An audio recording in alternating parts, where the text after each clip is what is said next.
Bien, bueno, vamos a darle un repaso a los acontecimientos y procesos más importantes de la Guerra Civil Española, de tal manera que con esta clase que os grabo en vídeo, junto con los apuntes, el libro de texto y los materiales que os estoy pasando, creo que este tema, Segunda República Española y Guerra Civil, lo podemos dar por cerrado.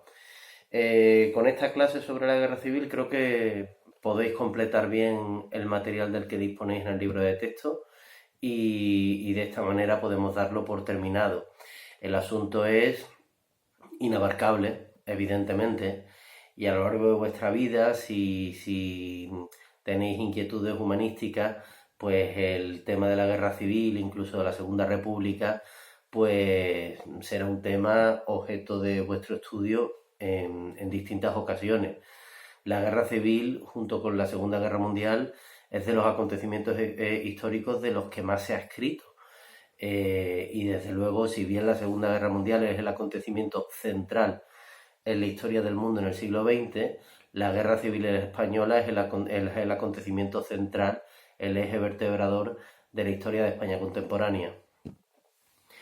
Dijimos que a partir de la primavera de 1936 comienza a gestarse un golpe de Estado contra la República, contra la Segunda República. El gobierno del Frente Popular, de esa gran coalición de partidos de izquierdas y de centro republicano, el gobierno del Frente Popular comenzó a desarrollar su programa político desde el momento en el que llegó al gobierno, tras las elecciones de febrero de 1936, y, y, y bueno, a partir de ese momento comenzaron a retomarse las reformas sociales que fue desarrollando ese gobierno del primer bienio republicano en el momento en el que estuvieron en el poder desde el año 1931 al año 1933 las fuerzas republicanas junto con los socialistas en coalición en ese primer bienio de la Segunda República. Se desarrollaron, recordad, una serie de reformas sociales que quedaron paralizadas con las victorias de las derechas en 1933. Pues bien, a partir de febrero del 36, con el retorno de las fuerzas de izquierdas y republicanas al poder, esas reformas sociales promovidas desde las instituciones de gobierno se retomaron. Por lo tanto, se retomó la reforma agraria y se retomaron otra serie de reformas de tipo social, territorial. Como reacción a estas reformas sociales que se reactivan con la llegada al poder del Frente Popular y como reflejo en España de la situación que se vivía en toda Europa a mediados de los años 30, recordad una Europa en la que estaban cayendo las democracias, comenzó una conspiración dentro del ejército entre los generales para dar un golpe de Estado contra el gobierno democrático de la Segunda República. Esa conspiración tardó varios meses en gestarse a lo largo de la primavera de 1936. Tenía además ramificaciones de tipo político. Por ejemplo, en esa conspiración de los generales para dar el golpe de Estado, pues estaban los carlistas de Comunión Tradicionalista y estaban distintos dirigentes importantes de la CEDA, la gran coalición de derechas. Finalmente, a mediados de julio de 1936 se produce el golpe de Estado. El golpe de Estado comienza el 17 de julio de 1936 en el norte de África. Recordad que el norte de Marruecos pertenecía a España.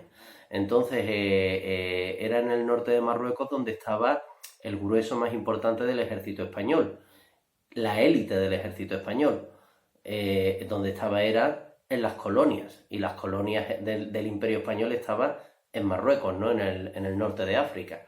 Bueno, pues en el ejército español que estaba acantonado en Marruecos en Melilla y en otras ciudades importantes del norte de África, ahí es donde empezó el golpe de Estado.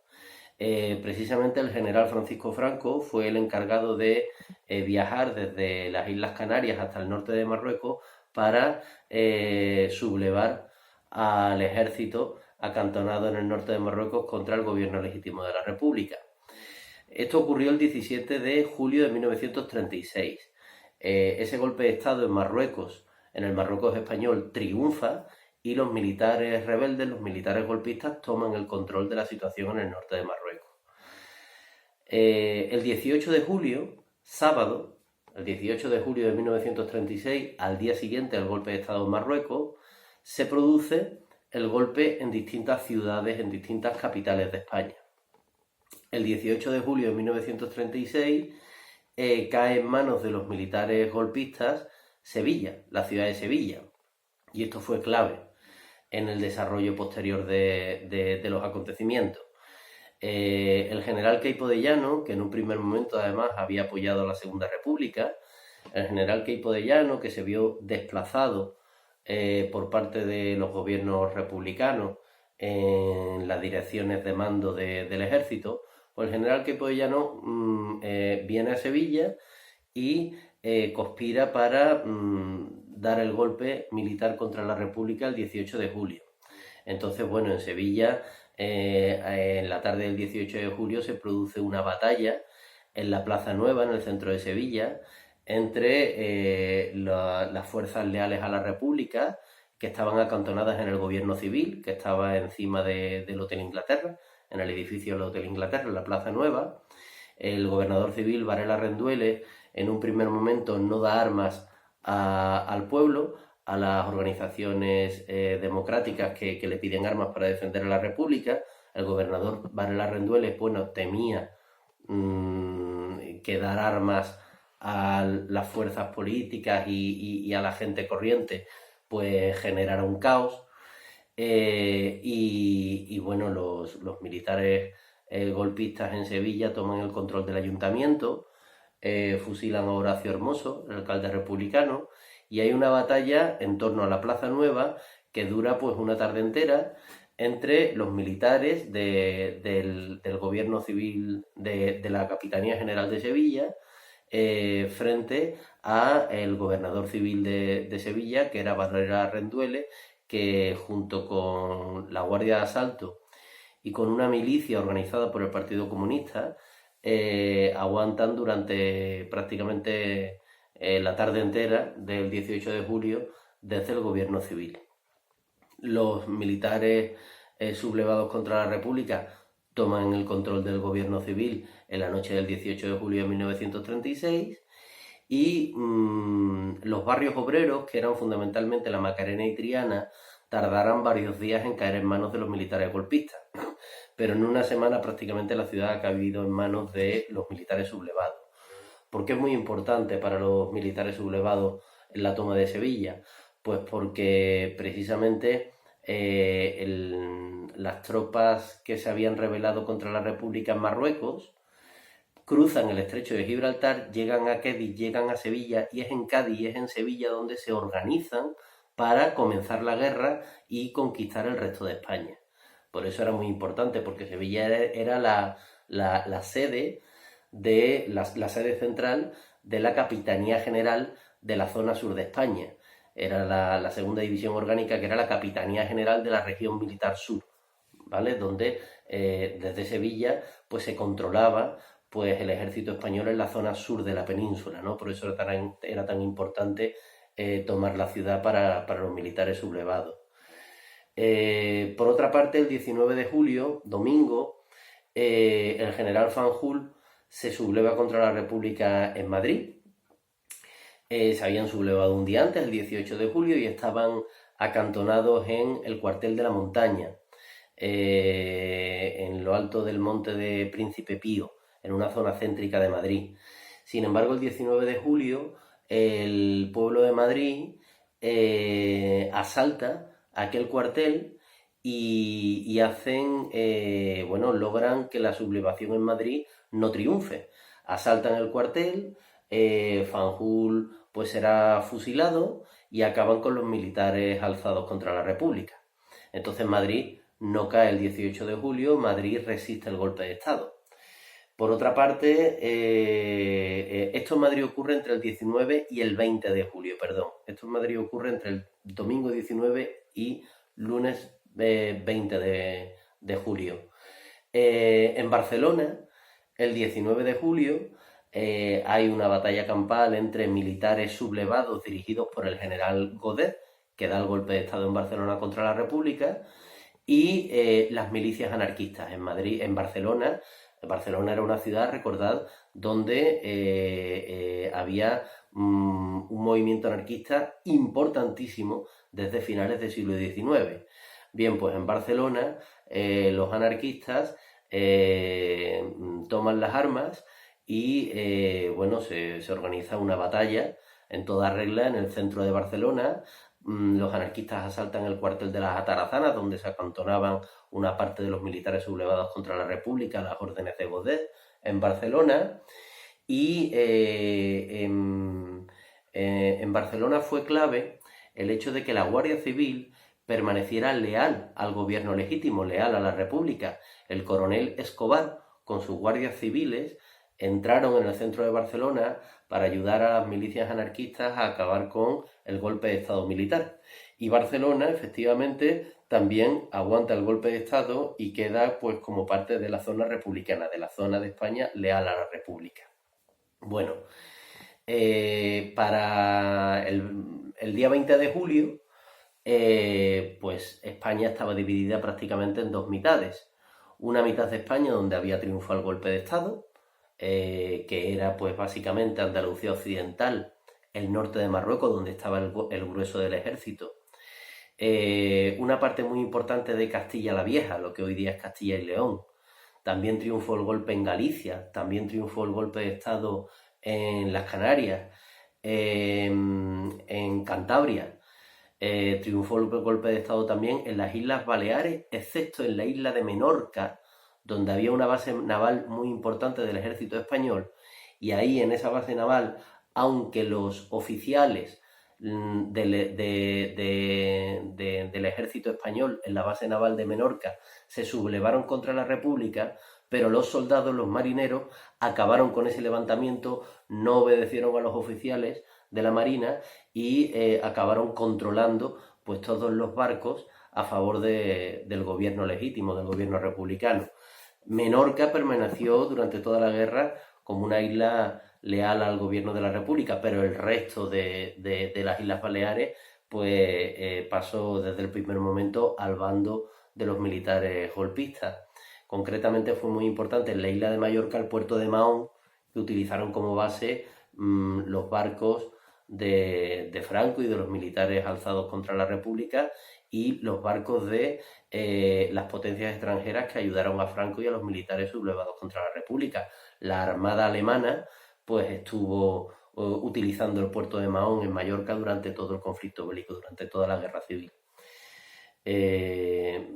Zonas leales a la República, Cataluña, Madrid, una parte muy importante de Castilla la Nueva, de lo que hoy día es Castilla-La Mancha, Andalucía Oriental, la zona del Levante, Valencia, Asturias permaneció leal a la República, se levantaron los mineros nuevamente, intentaron ocupar la ciudad de Oviedo, donde había unos militares que sí que permanecían sublevados contra la República, allí en Asturias.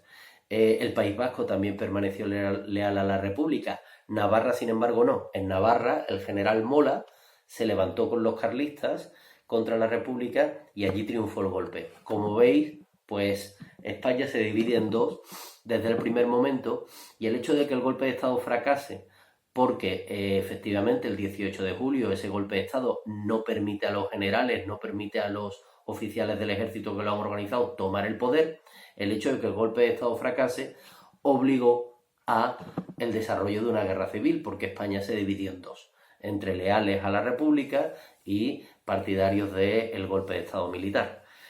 De esa manera comienza el conflicto, de esta manera comienza la guerra civil. En un primer momento, el 18 de julio, recordad que el presidente de la República es Manuel Azaña y el presidente del gobierno del Frente Popular era Santiago Casares Quiroga, un republicano del partido de Manuel Azaña, de Izquierda Republicana. Bueno, pues el 18 de julio se elige como presidente del gobierno a Diego Martínez Barrio, al sevillano Diego Martínez Barrio, que era un hombre de un marcadísimo carácter moderado, centrista. La idea era que Diego Martínez Barrio negociara con los militares golpistas para llegar a un acuerdo y evitar la guerra. Bueno, pues este gobierno de Martínez Barrio no logra negociar con los militares golpistas porque se niegan a negociar, y entonces unos días después, al día siguiente, el 19 de julio, ya se elige un nuevo gobierno que será el gobierno de España durante el verano de 1936, que es el gobierno Giral, el gobierno de Giral, el gobierno del Frente Popular presidido por Giral. Será el presidente del gobierno Giral desde el 19 de julio de 1936 hasta septiembre de 1936. La zona controlada por los militares golpistas, pues una zona que está gobernada por el ejército. A lo largo del verano de 1936, a partir del control de la ciudad de Sevilla, no dejan de llegar militares del ejército español de África, de Marruecos, que llegan a Cádiz y que llegan a Sevilla.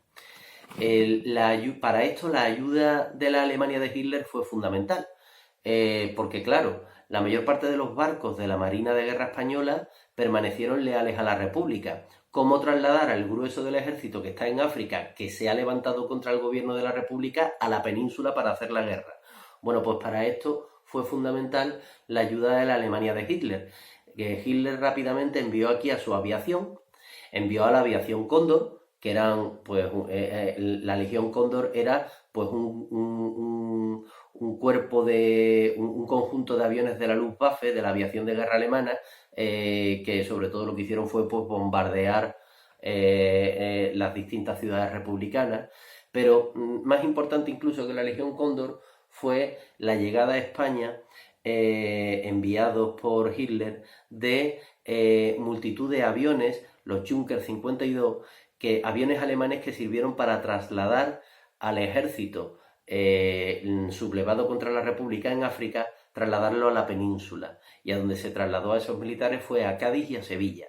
Y a partir de Sevilla, a lo largo del verano del 36, esos militares que venían de África fueron avanzando hacia el norte, ocupando Extremadura, Badajoz, Cáceres, entrando en la ciudad de Toledo en septiembre del 36 y acercándose a Madrid, porque desde el primer momento, en el verano del 36, el ejército, el objetivo de los militares sublevados contra la República era ocupar la ciudad de Madrid. Por lo tanto, durante el verano, la República pierde la región de Extremadura, que pasa a manos de los militares sublevados. La ciudad de Toledo, que era leal a la República, excepto el Alcázar, donde allí en el Alcázar de Toledo los militares sublevados, dirigidos por Moscardó, resistieron durante varios meses el asedio de los leales a la República, y finalmente el ejército que subía hacia el norte desde Sevilla se desvió para liberar el Alcázar de Toledo, para acabar con los republicanos en Toledo, y lo del Alcázar de Toledo se convirtió en uno de los elementos de propaganda más importantes de los militares golpistas. Y a finales del verano del 36, a principios del otoño del 36, ya nos encontramos con una confluencia de los ejércitos sublevados contra la República en torno a la ciudad de Madrid, con la intención de ocupar la capital y terminar así la guerra. Lo que ocurre es que la capital resistió. A partir de septiembre de 1936 se elige un nuevo gobierno. Es el gobierno Largo Caballero. El presidente del gobierno pasa a ser Francisco Largo Caballero, que era un dirigente importantísimo del socialismo español, secretario general de la UGT, de la Unión General de Trabajadores, del Sindicato Socialista. Francisco Largo Caballero presidirá el llamado gobierno sindical. Entonces, en ese gobierno, que se desarrolla de septiembre del 36 a mayo del 37, en ese gobierno habrá dirigentes de las distintas fuerzas obreras de los distintos partidos y sindicatos obreros de España, y esos dirigentes pasan a ocupar carteras ministeriales, ¿no? Pasan a ocupar y a dirigir ministerios. La misma CNT, el sindicato anarquista. Los anarquistas ya sabéis que no creían en el Estado, que no creían en los gobiernos. Ante esta situación de extrema necesidad, los mismos anarquistas se muestran favorables a colaborar con el gobierno del Frente Popular, y hay anarquistas que se convierten en ministros, representantes de la CNT, de la Confederación Nacional de Trabajadores, el sindicato anarquista, que se convertirán en ministros de este gobierno del Frente Popular presidido por Francisco Largo Caballero. Buen ejemplo de ello, por ejemplo, es Federica Montseny, la primera ministra en la historia de España, que sería ministra de Sanidad y Obras Públicas, o por ejemplo García Oliver, Juan García Oliver, que fue ministro de Justicia e Interior, si mal no recuerdo. Bien, el gobierno sindical era necesario para la República, para las fuerzas leales a la República Democrática, porque lo cierto es que si algo consiguió el golpe militar del 18 de julio, si algo consiguió aquel golpe de Estado contra la República, fue que el ejército leal a la República se descompuso.